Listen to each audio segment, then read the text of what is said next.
আব্দুল্লাহ ইবনে মুবারক রহমতুল্লাহি আলাইহি, আল্লাহ তাআলা তাকে মালও দিয়েছেন, আল্লাহ তাকে সম্পদও দিয়েছেন, 3 নম্বরে তাকে ইলমও দিয়েছেন। ইলমও আল্লাহ তাআলার পক্ষ থেকে অনেক বড় নিয়ামত। তাই আব্দুল্লাহ ইবনে মুবারক চিন্তা করলেন, প্রত্যেক বছর আল্লাহ পাকের ঘরে অনেকে আমরা যাই হজের জন্য, উমরার জন্য। আব্দুল্লাহ ইবনে মুবারক সিদ্ধান্ত নিলেন, এই বছর আমি নফল হজ করার জন্য কাফেলা তৈরি হয়ে গেছে।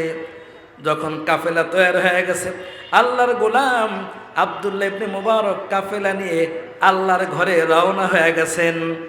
পথের মধ্যে আব্দুল্লাহ ইবনে মুবারক যখন সাথীদেরকে নিয়ে মুজাকারা করলেন, নাস্তা করলেন, এরপরে আবার তিনি তার সফর শুরু করলেন। যখন তিনি সফর শুরু করলেন, হঠাৎ করে দেখেন সফরের মধ্যে আমরা অনেকে বাজার করে নিয়ে যাই, মুরগি নিয়ে যাই, ডিম নিয়ে যাই, বিভিন্ন খাবার নিয়ে যাই। তাদের সফরের মধ্যে মুরগি ছিল, একটা মুরগি মারা গেছে। তাকে উসমানী বলেন, আল্লাহর গোলাম আব্দুল্লাহ ইবনে মুবারক তিনি পিছনে ছিলেন। আমরা যারা তাবলীগের মেহনত করি, সামনে একজন রাহবার থাকে, পিছে একজন জিম্মাদার থাকে। পিছে যিনি থাকেন জিম্মাদার, আব্দুল্লাহ ইবনে মুবারক তিনি জিম্মাদার হয়ে পিছনে ছিলেন। পিছনে হঠাৎ করে খেয়াল করে দেখলেন কাফেলার যে মুরগি মারা গেছে, মুরগি, ওই মুরগিটা ডাস্টবিনের মধ্যে ফেলে দেওয়া হয়। ডাস্টবিনের মধ্যে যখন মুরগি ফেলে দেওয়া হয়, আল্লাহর গোলাম আব্দুল্লাহ ইবনে মুবারক খেয়াল করে দেখলেন ছোট্ট একটা মেয়ে, বয়স যার 7 বছর। পোশাক দেখেই বোঝা যায় মেয়েটা মুসলমানের ঘরে সন্তান হবে। বর্তমানে তো পোশাক দেখলে বোঝা যায় না এটাকে হিন্দুর ঘরের সন্তান না মুসলমানের ঘরের সন্তান। আওয়াজ করে বলেন কথা ঠিক কিনা? আব্দুল্লাহ ইবনে মুবারক আশ্চর্য হয়ে গেলেন, এই মেয়েটা পোশাক দেখে তো মনে হয় একজন মুসলমানের ঘরের সন্তান, তো মেয়েটা কেন মরা মুরগি নিয়ে গেল? মরা মুরগি তো মুসলমানের জন্য খাওয়া জায়েজ নাই। তাই আব্দুল্লাহ ইবনে মুবারক মেয়েটার কাছে গেল, মেয়েটাকে ডাক দিয়ে দাঁড় করাইছে, মা একটু দাঁড়াও।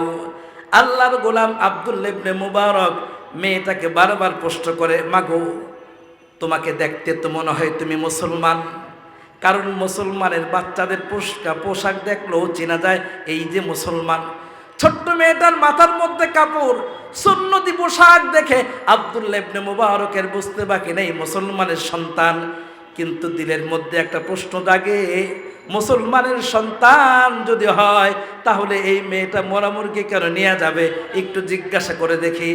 আব্দুল্লাহ ইবনে মুবারক বারবার মেয়েটাকে জিজ্ঞাসা করতেছে। মেয়েটায় লজ্জায় চেহারাটা লাল হয়ে গেছে, আর চোখের কোনায় পানি টলটল করে। বারবার জিজ্ঞাসা করার পরে আব্দুল্লাহ ইবনে মুবারক বললেন, মাগো তুমি তো একজন মুসলমান, মরা মুরগি কেন নিলা? ওই ছোট্ট মেয়েটা আব্দুল্লাহ ইবনে মুবারকের মুখের দিকে তাকায় বলে, ওগো মুসাফির, হ্যাঁ আমি একজন মুসলমানের ঘরের সন্তান, আমি একজন মুসলমান। কিছুদিন আগেও শুনতে চাও মরা মুরগি কেন আমি নিয়ে যাই, শুনতে চাও? তুমি হয়তো মনে করতে পারো এই যে মরা মুরগি মুসলমানের জন্য খাওয়া হারাম, এটা আমি জানি না। এও মুসাফির, খুব ভালো করে শুনে নাও, মরা মুরগি মুসলমানদের জন্য খাওয়া জায়েজ নাই, এটা আমিও জানি। মুসলিম পরিবারে আমার জন্ম, আমি মুসলিম পরিবার থেকে শিক্ষা নিয়েছি কোনটা হালাল কোনটা হারাম। তবে কপাল আমার খারাপ, কিছুদিন আগে আমার আব্বাও ছিল। এই যে কিছুদিন আগে আমার আব্বা মারা যাওয়ার কারণে আমার আম্মা একজন আছে, ঘরে খাবারের কোনো ব্যবস্থা নাই। আমরা এখন বাবার অবর্তমানে, আমি একজন এতিম সন্তান, আমার মা একজন বিধবা। ঘরের যে খাবার ছিল খাবার শেষ হয়ে গেছে, এখন ঘরে আর কোনো খাবারের ব্যবস্থা নাই। তাই তো যেই জায়গার মধ্যে মরা মুরগি পড়ে থাকে, মরা হাঁস পড়ে থাকে, আমরা এই মরা জন্তু দিয়ে আমরা আমাদের পেটের খাবারের নিবারণ করি। মেয়েটার কথা শুনলেন আব্দুল্লাহ ইবনে মুবারক আকাশের দিকে তাকায়া চোখের পানি ছেড়ে দিলেন, আর বলতেছে, মালিক রে, তোরে পাওয়ার জন্যে আমি লক্ষ লক্ষ টাকা খরচ করে কাফেলা নিয়ে নফল হজ করার জন্য যাইতেছে রে মালিক, এই দিকে তোর বান্দা না খেয়ে আছে। আব্দুল্লাহ ইবনে মুবারক চিন্তা করলেন, ওই যে কোরআনের আয়াত, ইন্নামা আমওয়ালুকুম ওয়া আওলাদুকুম ফিতনা ওয়াল্লাহু ইনদাহু আজরুন আযীম। আব্দুল্লাহ ইবনে মুবারক চিন্তায় পড়ে গেলেন, কারণ আলেম মানুষ, অনেক বড় আলেম। তিনি চিন্তায় পড়ে গেলেন, হায় রে, এখন তো আমার কাছে টাকা আছে, আমি আমার টাকা দিয়ে কি নফল হজে যাব, নাকি আমি আমার টাকা এই মেয়েটাকে সহযোগিতা করব। সিদ্ধান্ত নিয়ে নিলেন, হজ করলে মালিক খুশি হবেন, আর আমি যদি এই মেয়েটাকে সহযোগিতা করে যাই, মেয়েটার অভাব অনাটন দূর হয়ে যাবে। এতিমকে সহযোগিতা করলাম।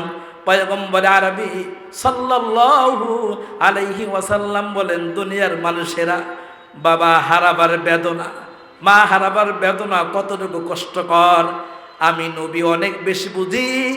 বড় হওয়ার পর থেকে কোনোদিন বাবা দেখি নাই, জন্মের পরে আমি বাবা দেখি নাই, আমি বাবা হারাইতিম। কিছুদিন পরে বাবাকে দেখার জন্যে বাবার কবরে গিয়ে মাকেও হারায়া চির এতিম হয়ে যায়।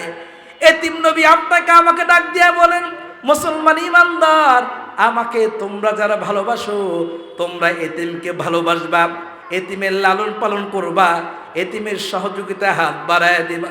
মনে রাখবা, এতিমের সহযোগিতায় হাত বাড়ায় দিলা, তোমার হাতটা এতিমের মাথার মধ্যে পড়ে গেল, এতিমের মাথা থেকে যতগুলো লোম তোমার হাতের মধ্যে লাগবে, মালিক তোমাকে এই পরিমাণ নেকি দান করবে, তুমি তা গুণীয় শেষ করতে পারবা না। আব্দুল্লাহ ইবনে মুবারক চিন্তা করলেন, মাল আমার কাছে, এই মাল তো আমার জন্য পরীক্ষা, হায় পরীক্ষায় পড়ে গেলাম। সিদ্ধান্ত নিয়ে নিলেন, না না, নফল হজে যাব না, অসহায় এতিম মেয়েটাকে সহযোগিতা করব। আব্দুল্লাহ ইবনে মুবারক খাদেমকে ডাক দেয়া বললেন, খাদেম, এই জায়গা থেকে আমাদের বাড়িতে যেতে কত টাকা লাগবে? ওই পরিমাণ টাকা রেখে বাদ বাকি টাকাটা আমার কাছে ফেরায় দাও। খাদেম টাকাগুলো ফেরায় দিছে। এবার আব্দুল্লাহ ইবনে মুবারক গোপনে মেয়েটার হাতে দিয়া বলে, যাও মা, আমি আমার পক্ষ থেকে তোমার কিছু হাদিয়া দিলাম, এই হাদিয়া দিয়া তুমি তোমার মাকে পৌঁছায় দিবা, তোমরা চলাফেরা করবা। আল্লাহর গোলাম আব্দুল্লাহ ইবনে মুবারক সাথীদেরকে একত্রিত করে বলে, তোমরা তোমাদের সাওয়ারি ঘোরায় দাও, পশ্চিমে আর যাওয়া হবে না, বাইতুল্লাহে যাওয়া হবে না। সাথীরা আশ্চর্য হয়ে গেছে, আমরা হুজুরের সাথে, আমরা বাদশার সাথে, আলেমের সাথে, আব্দুল্লাহ ইবনে মুবারকের সাথে হজে যাব, আর আমাদেরকে হজ থেকে বারণ করলেন, হজে যাব না। হজটা ছিল নফল হজ, আল্লাহর গোলাম বলতে চান না, গোপন ভেদ তিনি বলতে চান নাই। সাথীরা যখন ধরলেন, এবার আব্দুল্লাহ ইবনে মুবারক কান্নায় ভেঙে পড়লেন। দুনিয়ার মানুষেরা শোনো, আমরা আল্লাহকে রাজি আর খুশি করবার জন্যে, আল্লাহকে খুশি করবার জন্যে তো হজে যাইতেছিলাম, আল্লাহকে রাজি খুশি করবার জন্যে। কিন্তু হায়রে মুসলমান, আমরা জানি না আমাদের প্রতিবেশী পাশের একটা দেশে এই যে লোকটা, এই যে বাচ্চাটা খাবারের অভাবে মরা মুরগি নিয়া এরা খাবার খায়। আল্লাহ যদি জিজ্ঞাসা করে, এরে আব্দুল্লাহ ইবনে মুবারক, তুমি আমার ঘরে আসো, আমার ঘরে ঘুরে যাও, আমার ঘরের জিয়ারত করো, লাব্বাইক লাব্বাইক বলো, নফল হজ করো। আল্লাহ যদি জিজ্ঞাসা করে, এরে আব্দুল্লাহ, মানুষগুলো না খেয়েছিল, মরা মুরগি খাইতো, আব্দুল্লাহ রে কি করেছো তাদের জন্যে? তাই সিদ্ধান্ত নিয়েছি, এই মরা মুরগি যে বাচ্চাটা খাইলো, তার পরিবারকে সব টাকা দেয়া দিছি, আমরা আল্লাহর ঘরে যাব না। শোনো আমার সাথীরা, আল্লাহর ঘরে গেলে, আল্লাহর ঘর তাওয়াফ করলে, লাব্বাইক আল্লাহুম্মা লাব্বাইক লা শারীকা লাকা লাব্বাইক ইন্নাল হামদা ওয়ান নি'মাতা লাকা ওয়াল মুলক লা শারীকা লাক, লাব্বাইক বলতে বলতে আল্লাহর ঘরে গেলে আল্লাহ খুশি হবেন। আর আমি যে আজকে এতিম অসহায়কে সহযোগিতা করলাম, ওই আল্লাহ খুশি হবেন। তাই